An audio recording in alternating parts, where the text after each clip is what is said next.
അച്ഛനെ വെട്ടിക്കൊലപ്പെടുത്തിയ ശേഷം മകൻ പോലീസ് സ്റ്റേഷനിൽ കീഴടങ്ങി. വെള്ളറട കിളിയൂലാണ് സംഭവം.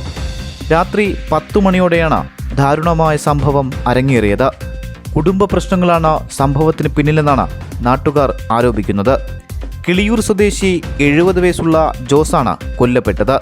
മകൻ 28 വയസ്സുള്ള പ്രജിൻ ജോസ് വെള്ളറട പോലീസ് സ്റ്റേഷനിലെത്തി കീഴടങ്ങി.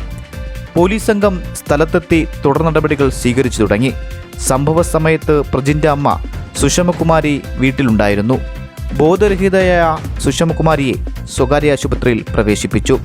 ചൈനയിൽ മെഡിസിൻ പഠിക്കുകയായിരുന്നു പ്രജിൻ. കോവിഡിനെ തുടർന്ന് പഠനം നിർത്തി നാട്ടിലെത്തി.